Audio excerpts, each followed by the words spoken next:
नमस्कार किसान साथियों, आपका हमारी चैनल गुरु राजपूत फार्मर में स्वागत है। और आज इस नई वीडियो में हम जानेंगे मूंग में लगने वाले या मूंग में सबसे ज़्यादा हानि पहुंचाने वाले 2 से 3 डिसीज़ या बीमारियां जो मूंग की फसल को हमारी 60 से 70% तक हानि पहुंचाती है और हमारे एवरेज या उत्पादन को घटाती है।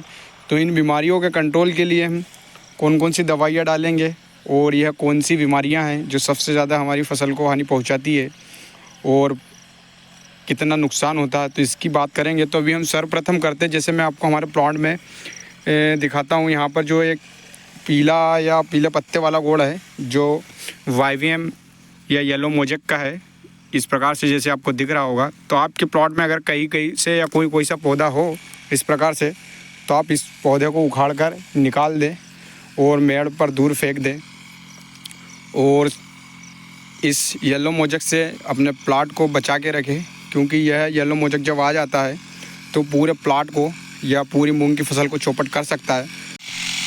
तो इसके लिए आप जो येलो मोजेक से रेजिस्टेंस वैरायटियां हैं वह लगा सकते हैं। तो उसमें अगर हम बात करें जैसे, तो अभी हमने लगाया एक GM5 जो गुजरात यूनिवर्सिटी द्वारा संशोधित किया हो, तो वह भी येलो मोजेक के प्रति रेजिस्टेंस है। और एक अभी लगाया जो निर्मल का प्राइवेट सीड है, वो उसमें भी है जो येलो मोजेक के प्रति रेजिस्टेंस है। और सीखा 410 है उसमें भी। तो इस प्रकार से जो वैरायटियाँ येलो मोजेक के प्रति रेजिस्टेंस है उनको आप लगाएं और उनमें भी स्प्रे करते रहें। और स्प्रे में येलो मोजेक आता है तो सबसे बड़ा इसका येलो मोजेक का कारण वही रहता है जो वाइट फ्लाई या सफ़ेद मच्छर। तो इसकी रोकथाम के लिए आप शुरू से ही ट्रीट करते रहें अपनी मूंग की फसल में। सर्वप्रथम तो आप इसका बीज ट्रीटमेंट करें, मतलब सीड का ट्रीटमेंट करें।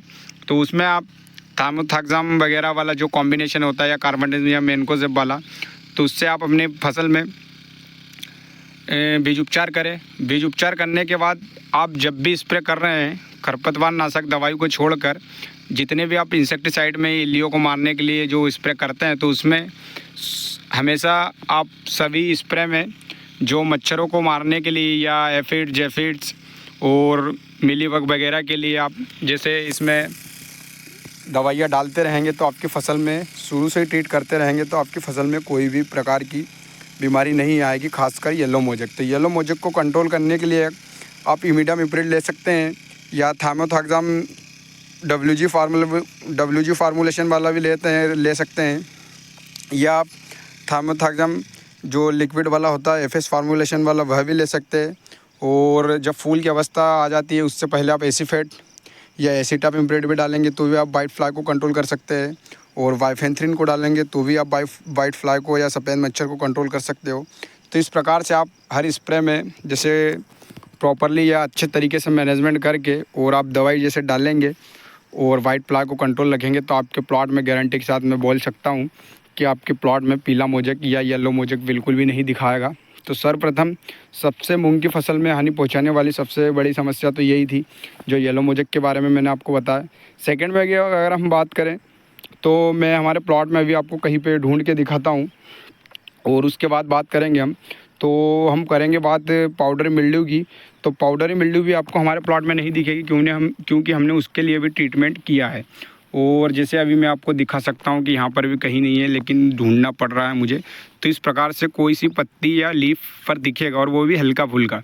तो यह पाउडरी मिल्ड्यू जब आता है जब आपकी फसल जैसे हमारी ये फूल और फलिया की अवस्था है मूंगों की, और जब नीचे पानी दिया हुआ रहता है जैसे इस प्रकार से नमी है, और जब पौधे घने हो जाते हैं या पौधे बड़े हो जाते हैं और मिट्टी में या ज़मीन में जब पानी दिया हुआ रहता है, तो पानी जब धूप लगती है और वो वाष्प बनता है, मतलब ऊष्मा होती है या गर्मी पैदा होती है, तो पौधे ऊपर से गर्मी को रोक लेते हैं, मतलब ऊपर नहीं जाने देते। पौधे की गर्मी ऊपर से पूरी ज़मीन को ढक लेती है और नीचे की जो गर्मी रहती है मिट्टी की, जो नमी के साथ और पानी का वाष्पीकरण होता है धूप में, तो उससे ज़्यादा जब उमस होती है तो यह पाउडर मिल्ड्यू या अपना जो भभूतिया या सफ़ेदा रोग भी बोलते हैं, तो यह जब उस कंडीशन में आता है तो उसकी रोकथाम के लिए भी हमें ट्रीटमेंट करना पड़ेगा। और उसके रोकथाम के लिए ट्रीटमेंट करना अति आवश्यक है, नहीं तो यह भी पूरी फसल को चौपट कर सकता है अगर नहीं डालोगे। तो अभी आपको जैसे मैंने बताया कि एक पत्ती पे है और ये सेकंड पे दिखाता हूँ तो यहाँ पर कुछ धब्बा सा है। तो इस प्रकार से ही अगर ट्रीटमेंट किया हुआ तो रुक जाएगा, नहीं तो आखिरी पत्ती यहाँ तक जो फूल तक है इस पत्ती तक भी आ जाएगा और आपको पूरा प्लाट पूरा सफ़ेद हो जाएगा और पाउडर मिल्ड्यू पूरे प्लॉट को नष्ट कर देगी आपको और पूरी उपज आपकी डाउन हो जाएगी। तो इस स्थिति में अगर पाउडर मिल्ड्यू को आपको कंट्रोल करना है तो इसके लिए सबसे अच्छे रूप में जो केमिकल आता है, जो माइक्रोब्यूटानिल होता है, वह डालें तो उसका भी आपको बेस्ट रिजल्ट मिलेगा। उसके साथ अगर माइक्रोब्यूटानिल आपको मार्केट में नहीं मिल रहा है और अगर आप कार्बेंडाजिम जो 46% वाला होता है, जो लिक्विड फार्मूलेशन में आता है, उसको भी अगर डालोगे या पाउडरी फार्मूलेशन वाला भी आता है तो उसको अगर डालोगे तो भी आपको पाउडर मिल्ड्यू पर कंट्रोल अच्छा सा मिलेगा या अच्छे से मिलेगा। और आप फूल की अवस्था से पहले 1 या 2 स्प्रे कर ले इस पाउडर मिल्ड्यू के लिए तो आपकी फसल में बिल्कुल भी पाउडर मिल्ड्यू नहीं आएगा। और अगर आ भी गया है तो आप फूल की अवस्था में भी डाल सकते हैं, जिससे भी कि आपकी फसल में पाउडर मिल्ड्यू बिल्कुल भी नहीं रहेगा। तो इस प्रकार से जैसे पाउडर मिल्ड्यू को भी आप कंट्रोल कर लोगे। अभी थर्ड में बात करेंगे जो सबसे ज़्यादा हानि पहुंचाने वाला कीट है जो मूंग की फसलों में होता है और जो पिछले साल या नेक्स्ट ईयर से ही हमें पहचान में आया या आइडेंटिफाई किया है हमने। पहले नहीं आता था हमारी मूंग की फसलों में, पहले कभी आया भी होगा तो उतना ज़्यादा मात्रा में नहीं होगा और कहीं से होगा तो उससे नुकसान नहीं हुआ तो हमें पता नहीं था। लेकिन पिछले साल जब ज़्यादा मात्रा में आया, जो आप समझ ही गए होंगे कि मैं किसकी बात कर रहा हूँ, तो मैं बात कर रहा हूँ मारुका इल्ली की। तो मारुका इल्ली से भी आपको फसल को बचा के रखना है ताकि आपका प्रोडक्शन या उत्पादन अच्छा रहे। तो इस प्रकार से मारुका इल्ली के ट्रीटमेंट के लिए जैसे मैंने आपको और भी अदर कई वीडियो में जैसे बताया है कि हम उसके ट्रीटमेंट के लिए भी जैसे कोरोजान वाला फार्मूला होता है जो क्लोराइंटिनिलिप्रोल, उसको डाला है। तो उसको डालने के लिए प्रॉपर डोज डाला है हमने, जो कि लगभग 75 ml प्रति एकड़ के हिसाब से डाला है। तो इस प्रकार से मारुका के फूल का गुच्छा बना देती है और फूल को खा जाती है तो सूख जाते हैं, तो उसमें ना ही फली बनेगी और आपका पौधा पूरा बांझ रहेगा, मतलब कोई भी फली नहीं आएगी। और इससे आपको पूरे प्लॉट में 90 से 95% तक हानि हो सकती है। तो इसकी रोकथाम के लिए भी जैसे अगर हम डालेंगे तो क्लोराइंटिनिलिप्रोल वाला जो फार्मूला होता है, जो कोरोजान के प्रोडक्ट नेम से आता है और सबसे ज़्यादा प्रचलित है, तो उसको डालेंगे। तो हमने जो भी स्प्रे में किया है जब फूल से पहले की अवस्था और फूल के टाइम की अवस्था में, तो उसमें हमने 75 ml प्रति एकड़ के हिसाब से कोरोजान वाला फार्मूला या क्लोराइंटिनिलिप्रोल डाला है। और इमामेक्टिन बेंजोएट जो डाला है, जो ग्रेनुअल 5% Hg फार्मूलेशन वाला होता है, तो उसको हमने 80 से लेकर 100 ग्राम प्रति एकड़ के हिसाब से डाला है, तो भी बेस्ट रिजल्ट मिला। आप देख सकते हैं कि मैंने जैसे आपको वीडियो में बताया था कि हमने ट्रैक्टर पंप से जो स्प्रे किया था उस टाइम पानी ज़्यादा फेंका था। पानी ज़्यादा फेंकने से मारुका पे अच्छा रिज़ल्ट मिला और दवाइयों का बेस्ट रिज़ल्ट मिला। तो उसके लिए पानी डालने या ज़्यादा पानी फेंकने का खास रीज़न वही था कि हमको दवाइयों का अच्छा रिज़ल्ट मिले। तो उसके लिए हम इस प्रकार से मारुका को भी कंट्रोल कर सकते हैं।